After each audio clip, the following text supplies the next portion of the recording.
오늘 시편 50편의 말씀을 통하여서 이제 일을 생각하라 라는 제목으로 말씀 나눠보도록 하겠습니다.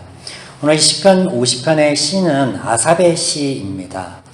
아삽이라는 인물은 다윗 다음으로 시편에서 제일 많은 시를 기록한 인물이기도 합니다. 이스라엘의 성전 예배 봉사자 중에 한 명이기도 한 그는 다윗이 하나님의 언약궤를 다시 찾아올 때 세 명의 인물을 세워서 찬양 봉사자로 임명하는데 그 셋 중에 한 명이 아삽입니다. 참고로 헤만과 여두둔, 에단이라는 이름으로 등장하는데 이 세 명이 찬양 봉사자입니다. 그러면 그가 성전 찬양의 일을 하였으니까 본 시가 50편의 시가 찬양과 관련이 있는가? 그렇지 않습니다. 그렇지 않아요. 성경은 우리에게 하나님을 소개하는 책입니다. 제가 늘 말씀을 드리는 거죠. 그래서 이 아삽이라는 인물이나 다윗이라는 인물을 소개하고 있지는 않습니다. 그들을 통해서 하나님을 알아가는 거예요. 그들과 동행하신 하나님의 그 삶의 발자국을 통해서 하나님이 어떤 분이고 하나님 성품이 무엇인지 이것을 우리에게 성경은 알려주시는 거예요. 다만 강해 가운데 이것들을 살펴보는 것은 그런 하나님에 대한 이해를 돕고자 하는 거예요. 그래서 오늘 성경에서 이 이름이 아삽이라는 이름이 언급되고 있어서 간략하게 최소한의 것만 좀 소개해 봅니다. 본문 보시겠습니다. 22절. 하나님을 잃어버린 너희여 이제 이를 생각하라. 그렇지 않으면 내가 너를 찢으리니 건질 자 없으리라. 모든 성경은 하나님을 알려주십니다. 오늘 본문 또한 그렇습니다. 22절의 표현을 보시면 하나님을 잃어버린 자여 이제 이를 생각하라. 오늘 본문을 통하여서 하나님을 또 우리 삶 가운데 등불 삼을 말씀이 무엇인지 나눠볼 텐데요. 22절을 다시 한번 보시겠습니다. 하나님을 잃어버린 너희요. 여기 하나님을 잃어버린에서 있다는 잘못 놓다 혹은 기억력이나 주의력 부족에서 오는 잘 잊어버린이라는 의미를 갖습니다. 이렇게 하나님에 대하여 기억에서 하나님에 대한 기억을 잃어버린 자들 혹은 하나님에 대하여 잘못 이해하고 있는 자들에게 하나님께서는 다음과 같이 말씀하십니다. 기억하라라고. 기억하라. 우리가 성경에 기억하라라고 이렇게 번역된 이 단어는 잃어버린 것을 기억하다라는 의미의 단어가 아닙니다. 어떤 의미냐면 직접적으로는 분리하다, 구별하다라는 의미예요. 우리가 서류를 분류하다, 이런 의미죠. 그래서 일반적으로는 그런 의미에서 일반적으로는 이해하다, 유의하다, 숙고하다라는 거예요. 그래서 오늘 하나님에 대해 하나님의 말씀에 대해서 잘못 이해하고 있는 것이 있다라고 한다면 본문을 통하여서 하나님께서 바로잡기를 소망하신다라는 것이죠. 이것을 22절에서 우리에게 말씀하시는 거예요. 하나님에 대하여 말씀하여 주시는, 알려주시는 말씀, 이것을 한 단어로 표현하면 지혜라고 할 수 있겠습니다. 그래서 세상의 지혜는 어떤 것에 대한 지식이나 또 어떤 일을 함에 유익하게 하는 선하게 그 결과를 이끌어낼 수 있는 어떤 방편이라고 한다면 성경에서는 지혜를 달리 말씀하십니다. 성경에서는 지혜를 하나님 자체로 말씀하고 있으며 또한 하나님을 아는 것이 지혜의 근본이다. 지혜이다 라고 말씀하세요. 또 하나님을 아는 분량, 이것이 곧 믿음이다 라고 성경은 말씀하십니다. 이런 의미에서 50편은 지혜의 시이기도 합니다. 지난 시간 37편의 말씀을 나누며 이것이 지혜의 시이다. 그리고 하나님에 대하여 알려주는 이 지혜의 시가 히브리어 알파벳 순으로 배열됨을 통해서 하나님의 말씀을 조금 더 지혜롭게 또 전달하고 있고 우리에게 기억하는 데 도움을 주고 있다라는 말씀을 드렸습니다. 어떤 말씀들이 여러분 생각나십니까? 성도란 하나님의 은혜의 역사의 결과임을 뜻한다라고 말씀을 드렸습니다. 그래서 이 하시드라는 성도라는 이 단어가 헤세드, 하나님의 은혜, 긍휼히 여기심이라는 그 단어에서 파생된 단어다라고 말씀을 드렸습니다. 또 이 은혜로 성도된 자가 또한 하나님을 힘입어 죄에서 떠나 선을 이룰 수 있다라는 말씀을 드렸습니다. 이게 지혜이죠. 성경이 우리에게 알려주시는 지혜. 자, 이와 같이 이 50편, 오늘 본문인 이 50편도 우리에게 지혜를 전해주는데 그게 어떤 지혜냐? 22절 우리가 분해한 것처럼, 강해서 나눈 것처럼 하나님에 대하여 잘못 이해하고 있거나 혹은 하나님에 대해서 잃어버린 자들이 있다면 이 50편의 말씀을 통하여 하나님의 바른 상을 얻기를 원한다. 회복되기를 원한다. 라는 말씀이죠. 그런 의미에서 이 지혜입니다. 자, 오늘 본문을 세 부분으로 나눌 수 있는데요. 1절에서 6절은 공의를 선포하시는 하나님이며 7절에서 끝절까지는 이 하나님께서 선포하시는 공의가 도대체 어떤 것인가에 대한 말씀입니다. 그리고 이 말씀은 다시 두 부분으로 나누어져서 7절에서 15절까지는 참된 제사에 관하여 말씀을 하시며 16절에서 23절은 참된 언약에 관하여 말씀하십니다. 자, 우리가 자세히 좀 나눠보도록 하겠습니다. 1절입니다. 전능하신 이 여호와 하나님께서 말씀하사 해 돋는 데서부터 지는 데까지 세상을 부르셨도다. 자, 1절에 보시면 하나님을 지칭하는 이 호칭이 세 가지가 등장하는 것을 볼 수 있습니다. 전능하신 이 하나님 여호와라고 이 세 가지가 등장하는데 원어로는 엘로임 예호바입니다. 자, 우리가 그동안에 이 엘로임이나 혹은 엘이 예호바라는 이 신명과 더불어서 등장하는 것은 보아왔는데 이렇게 세 단어가 연속적으로 등장하는 것은요 이례적입니다. 아주 드문 일이에요.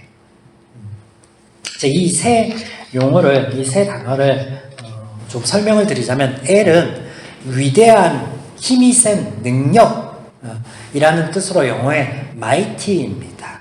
단수 형태 일반 명사로서 전능자, 위대한 이 등의 의미를 갖습니다. 두 번째인 이 엘로힘은 통치자, 재판관, 신적 존재라는 의미를 갖는 단어로 복수 형태의 일반 명사로서 신들에 해당됩니다. 자, 예호바는 고유명사로서 한 분이신, 오직 한 분이신 하나님을 가리키는 고유명사. 신명입니다. 하나님의 신명.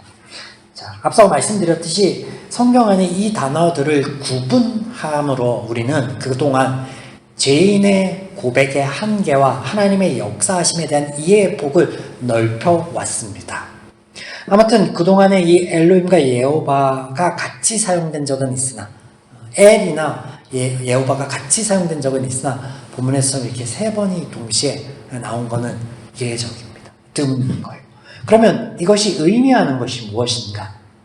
이런 표현은 하나님에 대하여 강조하고 있는 거예요. 하나님 자체를 지금 강조하고 있는 거예요.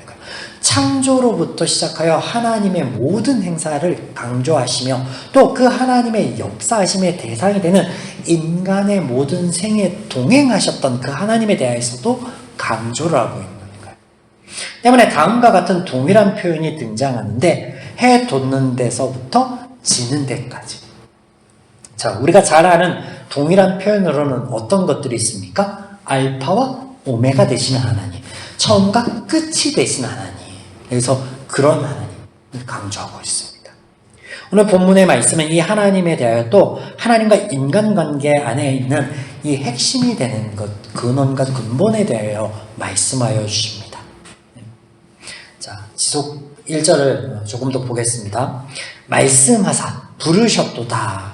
이것도 비슷한 두 단어가 사용되고 있습니다. 하나님의 명칭이, 하나님이 지칭하는 것에 대한 세 단어가 동시에 사용된 것 같이 이것도 동일한 단어들이 두 단어가 사용되고 있습니다. 뭐예요?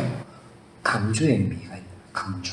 자, 그 의미를 살펴보면 정돈하다, 드러내다라는 거예요. 두 단어가 전부 다 정돈하다, 드러내다라는 의미인데 하나님께서 그런 의미에서 선포하신다라는 거예요. 그럼 하나님이 무엇을 정돈하고 무엇을 드러낸다라는 거예요? 처음과 끝이 되시는 하나님의 모든 말씀이 지금 강조되는데 드러내는 것, 정돈하는 그것 자체가 지금 강조되고 있는 거예요. 하나님에 대한 강조, 하나님이 지금 이 1절 이후에 6절 이후에 말씀하시는 그 말씀하시는 것 자체를 지금 강조하고 있다는 거예요. 문법적으로. 자, 그래서 그러면 그 말씀은 누구에게 향한 것인가를 우리가 1절에서 볼 수 있는데 세상이라는 단어를 사용하고 있습니다. 세상. 이 세상이라는 단어는요, 사실 원어의 땅을 의미합니다. 지구. 영어의 earth라는 단어인데 한마디로 모든 사람들을 지칭하는 단어이죠. 그래서 앞서 22절에서 하나님을 잃어버린 자들. 그러면 이 하나님을 잃어버린 자들이 누구입니까? 좁게는 16절에서 21절에 등장하는 이들이며 나아가서 이스라엘 백성들을 말할 수 있겠죠. 그리고 더 폭을 넓히면 모든 죄인들에 해당됩니다. 그래서 이 1절에서 땅이라는 표현을 하심은 모든 사람들에게 하시는 말씀이다라는 것을 천명하시는 것으로 하나님의 말씀이 모든 이들에게 필요하다. 모든 이들에게 적용되는 말씀이다라는 거예요. 네, 이것을 강조하고 있습니다. 문법적인 표현 방식을 통하여서. 자, 2절에서는 시온의 빛, 3절에서는 하나님이 오사라는 표현들이 등장하는데 이 표현들은 모두 하나님의 임재를 이야기하는 것입니다. 하나님께서 인생 가운데 친히 찾아오셔 말씀하여 주시는 것에 대한 것인데 그러면 그 말씀하여 주시는 그것이 무엇이냐? 4절에서는 판결의 선포라고 표현이 등장하고 6절에서는 공의의 선포라는 표현이 등장합니다. 4절 보겠습니다. 하나님이 자기 백성을 판결하시려고 위 하늘과 아래 땅에 선포하여 하늘과 땅 온 우주와 만물에 하시는 하나님의 말씀 자기 백성을 판결하시려고입니다. 여기서 판결하다라고 번역된 이 단어의 원어의 의미는 다스리다라는 의미예요. 그러면 왜 이런 전혀 다른 의미의 단어를 판결하고 재판하다라고 이해하고 번역하고 있는가?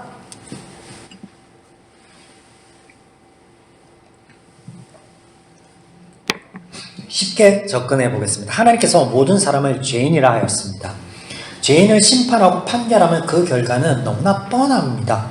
그렇지만 하나님께서는 판결하거나 심판하지 않으시기에 은혜입니다. 은혜. 십자가의 사랑이 여기 있습니다. 심판과 은혜라는 개념은요, 사실 공존할 수 없는 개념이에요.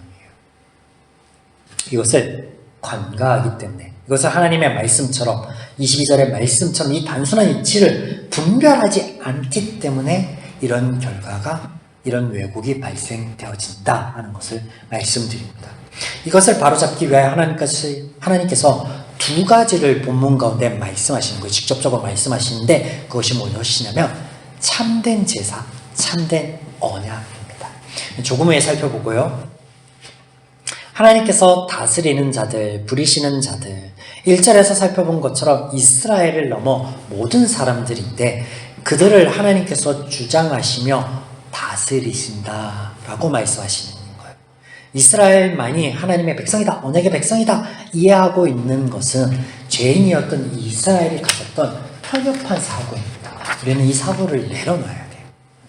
4절 백성이라는 표현이 나오는데 창조주이신 하나님의 손을 안 걸친 인간이 존재할 수 있는가?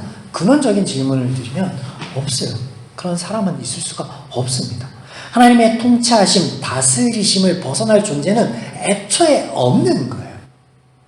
구별하는 것 자체가 이상한 거예요. 도를 넘어서 그런 게 신성모독이죠. 네. 다만 이것을 인정하지 않는 사람들은 있을 수 있죠. 저와 여러분은 인정하는 사람들이고, 하나님의 통치하심, 다스리심 동일한 표현이 6절에 등장하는데 그게 뭐냐면 공의에 대한 선포입니다. 말씀드렸듯 하나님의 공의는요 법적 용어가 아니에요. 하나님의 의로우신 성품을 가리키는 단어로 긍휼히 여기신 이 공의입니다. 그래서 죄인을 심판하는 게 아니라 죄인을 심판하지 않으려 하시고 구원하시는 하나님이다 라는 것이죠. 계속 동일한 표현, 동일한 하나님의 마음, 동일한 은혜들이 이렇게 표현되고 있는 거예요. 성경 안에서. 이제 본격적으로 모든 사람에게 밝게 보이시며 알려주시는 하나님의 긍휼하심이 무엇입니까? 보겠습니다. 8절. 나는 내 재물 때문에 너를 책망하지 아니하리니 내 번제가 항상 내 앞에 있음이로다. 이 말씀은 제사에 나아오는 재물이 중요하지 않다라는 말씀인데, 반대로 죄인들은 그것을 중요하다라고 생각하죠. 중요하다라고 생각합니다. 때문에 하나님께서 베푸시는 모든 선한 것들, 은혜들, 이것들을 누리기 위해서는 특별한 무엇인가가 있어야 된다. 그것이 합당해야 된다라고 이야기를 하는데, 그게 제사 방식인데, 이것을 특별히 강조하면 그게 이단인 거예요. 이단인 거예요. 그래서 천국에서 너희의 자리, 이것을 확보해야 된다. 예전 캐톨릭에서 면죄부를 팔았던 그런 것 같은 이단들이 그런 일들을 하죠. 은혜를 받기 위해, 복을 받기 위해 뭔가를 해야 된다라고 하면 더 이상 은혜가 아닌 이단입니다. 이어지는 말씀 보시면 너희들이 재물 삼는 모든 것들은 내 것이라 세계와 거기에 충만한 모든 것이 하나님의 것이다. 하나님의 것, 하나님의 손에서 비롯된 것인데 중요한 게 아니고, 그것을 너희가 재물을 바친다고 해서 내가 그것을 받는 게 아니야. 그럼 뭐예요? 우리가 구약에서 계속해서 살펴봤잖아요. 제사는 하나님이 받으시는 것, 하나님을 위한 것이 아니라 죄인을 위한 거예요. 제사함을 위한 거예요. 때문에 거기에 드려지는 재물이 중요한 게 아닙니다. 하나님께서 뭐라고 말씀하세요? 소를 못 드리면 양을, 양을 못 드리면 비둘기라도 못 드리면 뭐예요? 곡식을 드려요. 그것도 못 드릴 사람이 있다면 그럼 아무것도 없이 나와도 된다라는 거예요. 그게 하나님의 원리입니다. 하나님의 마음이에요. 그리고 너희 중에 그렇게 하나님 앞에 나오며 제사 드릴 때 아무것도 심지어 가지고 올 자들이 있다면 그건 너희 공동체가 그를 돌보지 않은 것 때문이 아니냐. 그런 의미에서 이스라엘 백성들은 10의 1조를 하나님께 드리고 그걸 이제 제사장들을 위해서 사용하고 또 다른 10의 1조를 위해서 그들을 위해서, 그래서 이게 구제 헌금의 시초가 되죠. 여튼 제가 늘 말씀드리지만 교회에 드리는 헌금을 하나님께서 받으시는 건 아니에요. 그 드려지는 손길과 그 마음과 그 삶의 고백을 받으시는 거죠. 그 헌금 자체는요, 교회 위해서 사용됩니다. 우리 위해서 사용되는 거죠. 그러면 제사의 드림에 중요한 것이 무엇이라고 말씀하고 있습니까? 14절에 보면 감사로 하나님께 제사를 드리며 주셨신 이에게 내 손을 갚으며, 감사를 하나님께 드리라 라고 말합니다. 재물이 아니라 감사를 드리는 게 중요하다라는 말씀하세요. 이게 참 제사다라고 말씀하시는데, 그러면 감사는 뭘까요? 감사. 여기 감사하다라는 단어의 원 의미는요, 손을 펼치다라는 의미예요. 그러면 손을 펼치다, 손을 들다라고 할 때, 그럼 손을 펼치는 것, 손을 든다라는 것은 어떤 것을 의미하느냐? 성경에서 그 용례를 살펴보시면 먼저 이것을 하나님에 대한 표현으로 등장할 때는 하나님의 구원하심으로 등장합니다. 그래서 우리가 지금까지 시편의 말씀을 살펴보면서 몇몇 표현들을 보았는데, 하나님의 오른손으로 나를 구원하소서, 혹은 하나님의 손으로 나를 건지소서라는 표현들을 보았습니다. 그래서 하나님의 손을 펼치다, 손을 들다라고 하는 것은 하나님의 구원의 어떤 사역, 역사하심에 대해서 표현할 때 등장합니다. 또 인간들의 고백편에서 등장할 때는 어떤 거예요? 기도 혹은 찬양의 의미로 나옵니다. 그래서 우리에게 익숙한 시편 63편의 말씀을 보시면 주의 인자하심이 생명보다 나음으로 내 입술이 주를 찬양할 것이라. 이러므로 나의 평생이 주를 송축하며 주의 이름으로 어떻게? 나의 손을 들리라 라는 표현 등장하죠. 이렇게 기도 혹은 찬양 할 때 손을 들다 혹은 손을 펼치다 라는 의미로 성경에 등장합니다. 자, 그러면 이 두 경우의 공통점이 무엇일까요? 행위입니다. 바로 행위. 하나님의 역사하심이나 찬양이나 기도, 이 모든 게요, 행위예요. 행위. 액트. 그러므로 감사는요, 입술의 고백을 의미하는 게 아니에요. 그것을 넘어서 근본적으로 우리의 행위에 있음을 기억해야 되는데, 제가 종종 어느 선교사님이 하셨던 말씀을 언급해 드리는데, 우리가 식전에 감사기도를 합니다. 그런데 감사기도를 분명히 했음에도 불구하고 나온 음식들이며 뭐 이런 거 찬거리들에 불평을 담습니다. 그럼 감사한 게 아니에요. 그런 거예요. 성경이 오늘 감사에 대해서 말씀하시는 그런 거예요. 이런 행위에 관하여 소개하고 있는 것 중에 직접적으로 언급하고 있는 것들이 있는데, 서원을 갚으며 환난 날에 나를 부르라라고 말씀하십니다. 자, 인생의 어려움 앞에, 걱정과 근심 앞에 우리가 하나님을 부르는 것, 찾는 것만으로도 하나님께서는 뭐라고 말씀하시냐면, 너희가 나를 영화롭게 하는 제사를 드렸다라고 하시는 거예요. 이게 감사예요. 하나님께 드려지는 온전한 제사래요. 놀랍지 않습니까? 우리가 하나님을 필요로 해서, 우리의 연약함 때문에, 우리의 인생의 어떤 아픔 때문에 하나님을 부르기만 해도, 하나님을 찾기만 해도 그 행위가 하나님께 드려지는 최고의 예배라고 하시는 거예요. 또한 이 예배 안에는요, 하나님의 약속 또한 포함되는데, 건지리니, 환난날 나를 부르라는 건 너희를 건지리니, 이 건지다라는 것은 제거하다, 빼내다, 없애다, 벗다라는 의미로 하나님의 모든 도우심과 구원의 은혜를 지칭하는 말씀입니다. 자, 다음으로 서원을 갚다. 여기 서원은 원어의 서원제를 뜻합니다. 그래서 하나님께 바쳐진 제물을 의미하는 건데, 원어 자체는 그렇습니다. 그런데 우리가 앞서 살펴본 것에 의하면 본문에는 뭐라고 했어요? 제물이 중요하지 않다라는 말씀을 하셨잖아요, 지금까지. 그러면 말씀과 일치를 본다면 이게 시에서 서원제를 뜻하지만 서원제에 들어가는 제물을 지칭하는 게 아니다라는 걸 알 수 있죠. 한용운 시인의 님의 침묵에서 이 님이 사랑하는 이가 아니라 조국을 가리키는 것처럼, 그러면 무엇을 가리키는 걸까요? 본문 가운데 다음 구절에 등장하는 언약을 가리키는 거예요. 언약. 그래서 갚다라는 이 단어, 소원을 갚다라고 할 때 갚다라는 이 단어가요, 빛을 갚다 이런 의미가 아니에요. 본문에 이게 어떤 의미냐면, 그 평화롭게 하다, 완성하다, 회복하다라는 의미의 단어입니다. 그래서 언약을 완성하다, 언약을 회복하다라는 단어예요. 본문의 소원을 갚다라는 것은 언약을 회복하다라는 의미라는 거예요. 자, 이 대목들 우리 지금까지 살펴본 두 번째 단락을 정리해보면, 삶 가운데 찾아오는 인생의 모든 문제 앞에 하나님의 도우심을 바라는 것, 하나님의 언약을, 우리 세 번째 단락에서 찾아볼 하나님의 언약을 회복하여 이루는 것이 하나님을 영화롭게 할 우리의 최고의 제사의 이 핵심인 감사함이다라고 오늘 말씀하시는 거예요. 자, 언약에 대해서 살펴보겠습니다. 16절 이하에 보면 도둑질하는 것, 가는, 형제를 미워하며 부모를 공경하지 않는 것 등을 말씀하시는데, 이 모든 게 어디 말씀이에요?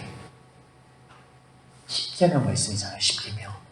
이스라엘을 통하여 하나님께서 우리에게 알려주시는 언약의 핵심은 하나님의 말씀을 삶 가운데 지켜서 누리는 것입니다.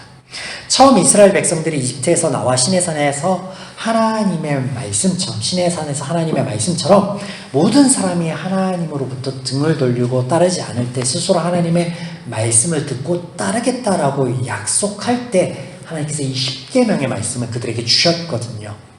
우리가 이미 나눈 바 하나님을 잘 섬기라라는 말씀이 아니에요. 제사랑 같죠. 제사는 하나님 섬기라는 게 아니에요.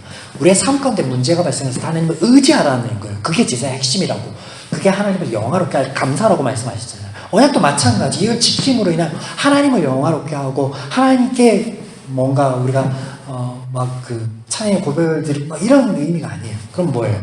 그걸 지킴으로 우리의 삶 가운데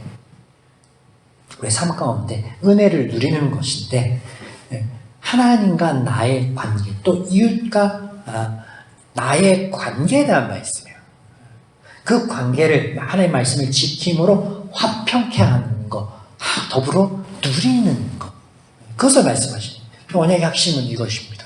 이런 언약에 관하여 하나님께서 특별한 것, 중요한 것을 우리에게 요구하시는 것이 있느냐? 아니에요. 참된 제사에 대하여 말씀하신 것과 동일한 말씀 오늘 23절에서 말씀하십니다. 보세요.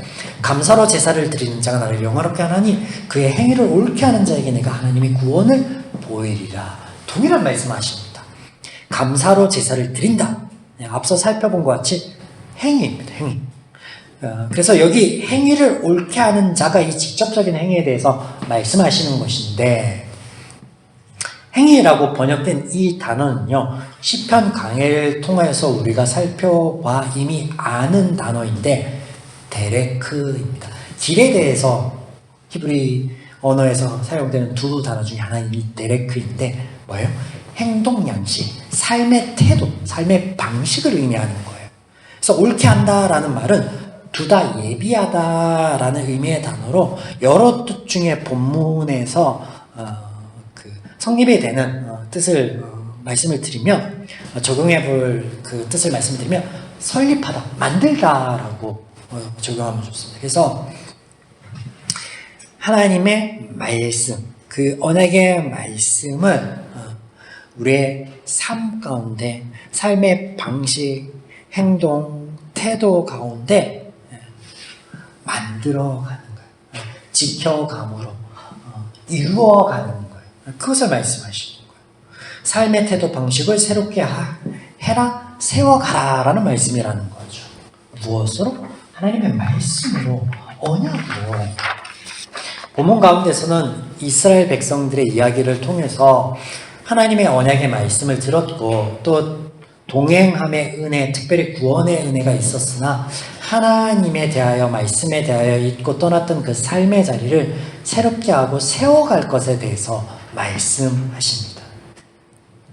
앞서 동행하심의 은혜를 구원의 은혜라고 표현을 하였는데요. 이렇게 표현하면 21절과 22절의 말씀들, 여기에 표현과 원어들을 살펴보면 심판에 대한 이야기가 아니라, 제가 시간이 없어서 짧게 설명을 드립니다. 죄를 드러내고 깨닫게 하여 죄의 자리에서 떠나가게 함을 말씀하시는 겁니다.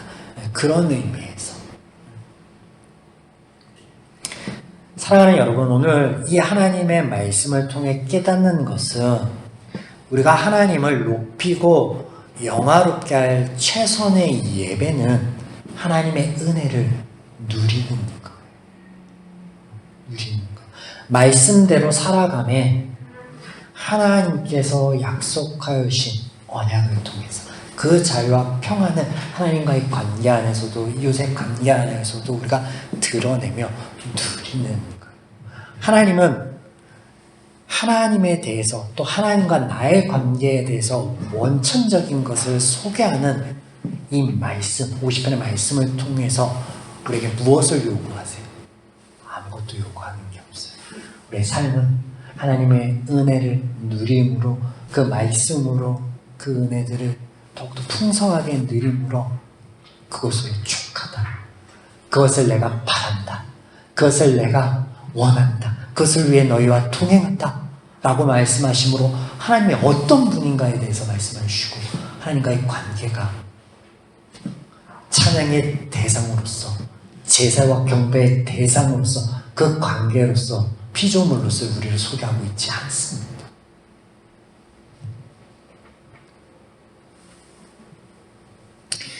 사랑하는 여러분, 오늘 이 말씀을 통하여서 진정한 삶의 예배를 우리 각 사람이 누리기를 주님의 축원드립니다. 하나님의 은혜를 누림으로 하나님께 최고의 예배를 드리는, 또 그 안에서 충만한 기쁨을 누리는 우리의 한 주의 발걸음이기를 또한 축원드립니다.